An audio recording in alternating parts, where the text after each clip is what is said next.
everybody, what is up? It's Pauline. Welcome back to my channel. Hi, how are you doing? Happy Wednesday.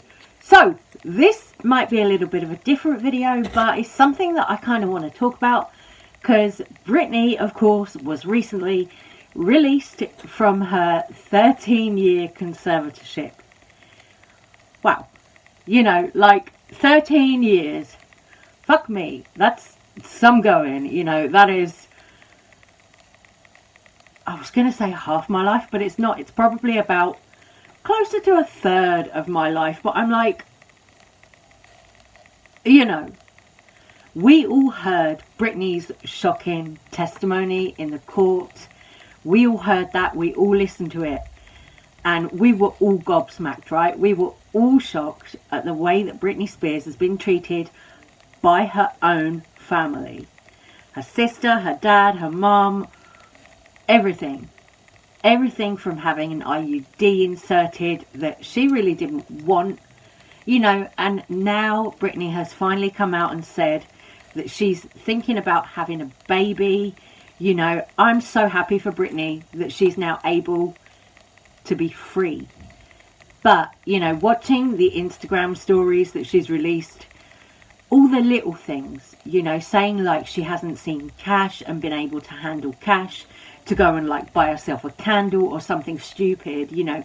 It's all the little everyday things that most of us take for granted that Britney hasn't been able to do. And it's shocking, right? It's like scary. Very, very scary when you think about it. Okay, so I'm here today to answer all of your guys' questions, and the first main question that you guys have been asking me is, what am I going to do now that the conservatorship's over with? Very good question. Well, let's see. I've been in the conservatorship for 13 years.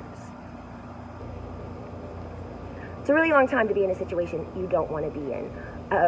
So I'm just grateful, honestly, for each day and being able to have the keys to my car and being able to be independent and feel like a woman, and owning an ATM card, seeing cash for the first time, being able to buy candles. It's the little things for us women, but it makes a huge difference. And I'm grateful for that, you know. It's nice. It's really nice. But I'm not here to be a victim. I lived with victims my whole life as a child. That's why I got out of my house, and I worked for 20 years and worked my ass off. I'm here to be an advocate for people with real disabilities and real illnesses. I'm a very strong woman, so I can only imagine what the system has done to those people. So hopefully my little story, hopefully my story will make an impact and make some changes in the corrupt system. And the Free Britney movement, you guys rock. Honestly, my voice was muted and threatened for so long, and I wasn't able to speak up or say anything. And because of you guys and the awareness of kind of knowing what was going on and delivering that news to the public for so long, you gave it awareness to all of them. And because of you, I honestly think you guys saved my life in a way, 100%. And I know there's a lot of jokes about the Free Britney movement. We're not free, we're expensive. Okay, birdies, I'm expensive too. But anyways, with that said, let's move forward. God bless you all. We're gonna have a good year, a good Christmas, and rock on. Honestly, I really commend Britney on her attitude, like coming out of this saying, I'm not a victim. That is so much more than we see like influencers and people do. You know, you've got people like Trisha Paytas who can't apologise for shit. And then you've got Britney who's been trapped in a conservatorship for 13 long years. And she's come out smiling. And she's come out thanking her fans. And she's come out saying, I'm not a victim, you know. And I think that just shows her true character. Honestly, she, to me, seems like such a gem. I am so happy for her. But yeah, it's very, very shocking to hear everything that she said about not being able to handle cash, not being able to drive her car, not being able to get married, or, you know, not being able to have body autonomy. It's devastating. But I really like the way that Britney's come out and said, hopefully her story can help other people in the mental health system and hopefully make some changes for women and for people trapped in the mental health system that shouldn't be there. Okay, and if you want to get real, you know, despite the fact that I look silly, you know, colourful, whatever, I look like some queer Father Christmas going on today, but you know, makeup is like art to me. This is how I express myself, this is how I express who I am, you know, all of that stuff. So put the way that I look aside. If you want to get real about mental health, you know, me personally, yes, I'm diagnosed with borderline personality disorder. I take medication for it, which has helped so much. So much. And the thing that I would say is, if you go to see your doctor about your mental health and they just try and put you on antidepressants and you're not sure if that's correct, I would say definitely fight for yourself and definitely ask for a second opinion. Because I went for years and years on antidepressants and it was like, okay, it was helping slightly, but it wasn't actually helping that much. You know, I was still very stuck. So recently in 2020, end of 2020, like beginning of this year, I was assessed again. You know, they diagnosed me with borderline personality disorder. I went to DBT group therapy for it. And then I was put on another type of medication, which is a mood stabilizer. And also it just helps you to function, to sleep better at night, all of this stuff, right? So for Britney, her case is clearly very different to mine. But even with me, I've had some struggles mental health wise with borderline personality disorder. You know, at first when I got that diagnosis, I really didn't want to accept it at all. Not at all. You know, I was like, oh my God, if I have to tell people I have this thing, then they're just gonna reject me straight away, you know. And I was really concerned about what was going to happen to me. You know, I didn't want to be locked up or anything like that. I was really genuinely very scared. And there have been times where I've come really close. There have been times where I've been hospitalized for short periods, but not in recent years. In recent years, you know, like I say, since I've been to the DBT therapy, since I've got on new medication that's an antipsychotic mood stabilizer, since I've been reassessed and, you know, got new medication, things have changed for me drastically, like 100%, 100%. Things that would have caused me to break down, like last year or the year before, I can handle now, you know, and that is a real testament to being put on the right medication.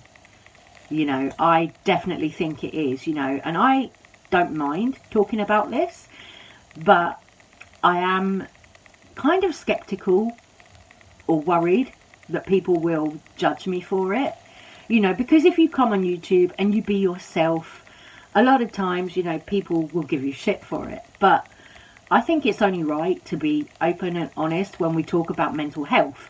So for me, since being on new medication, yes, things have changed. Things have improved greatly. You know, I'm not hiding that. I'm not ashamed of it. But also there are things that I am ashamed of. Like, my mother has the rights to my medical records. To me, that is still something that's quite terrifying. You know, my mother, as a straight woman, doesn't always get this with me. She doesn't always understand, you know, my queerness. And I think that goes for a lot of queer people, mental health difficulties or not. You know, I'm aware there are so many queer people who are stuck in situations that they just do not want to be in, you know. But I've come to terms with, you know, who I am, and I've come to terms with, you know, the fact that this is how things are for now, and it's not going to be this way forever. You know, my life, I'm gradually putting it back together day by day, and I'm finding that I'm able to cope with more and more each day, and I love it, and I am so happy in myself now, you know. And if you'd asked me that a year ago, I probably wouldn't have been able to say that. And that is the real tea on that. But I'm going to move on. Enough about me.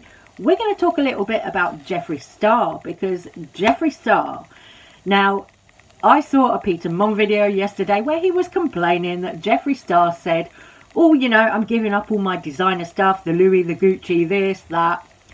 And then recently Jeffree Star has been in Hawaii for his birthday. And Peter Mon picked up the fact that Jeffree Star tagged a picture of himself and his makeup artist Boomcat in a Balenciaga store.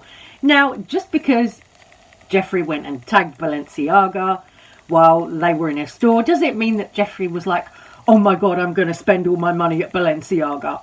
Not necessarily, but in Peter's video, that's kind of what he was alluding to, saying that, oh, Jeffree can never be honest with anyone. Jeffree can't ever just, you know, be himself and all of this. And I was like, dude, you know, there have been a few videos recently where Jeffree has said, I'm giving away some of my stuff, you know, some of my designer stuff, donating it here, there, blah, blah, blah, you know. And it does seem to me like Jeffree is trying to sort of streamline his life a little bit with giving up the big house, you know, in Hidden Hills, moving to Wyoming on the yak farm. It seems that Jeffree wants new things, new experiences, you know, and I will never knock anybody for that. Never, right? But Peter Mon is on there on his drama video last night saying, oh, well, Jeffree's lying to his fans, blah, blah, blah. Of course, that's the narrative that he wants to put out. And I'm like, okay, Peter, you do you, you know. Sometimes I find Peter Mon quite funny, but sometimes I'm like, have you just got a little hate boner for Jeffree Star? I think so. I do think so sometimes. So yeah, I think that Peter Mon is a little bit of a closet Jeffree Star fanboy. You know, that's just my opinion, my 2 cents. You know, the dude is always talking about Jeffree Star. I think he's got a little bit of a crush, personally. Anyway, to do this look today, obviously, like, you know, yes, I've drawn a beard on with my lipsticks, you know. So I've used a whole bunch of Jeffree Star lipsticks. I've used a white Be Perfect lipstick as well. And then for blush, this gorgeous kind of pinky blush and highlight I've got on is the Trixie Mattel Trixie Cosmetics Summer of Love blush palette. I love this one. It's so, so cute. Really such a cute little palette. So I've used the blush and the highlight from this one. Love it. It's a gorgeous little palette, that one. I really wish that Trixie's Brown was available in the UK, but it isn't yet. So hopefully soon. Anyway, that is about it from me on this one, lovelies. I'm going to say take care, stay safe, stay well. Let me know what you think about all of this with Jeffree, Peter Mon and Britney. Love you guys. Thank you so much for watching, and I'll see you on the next one. Bye.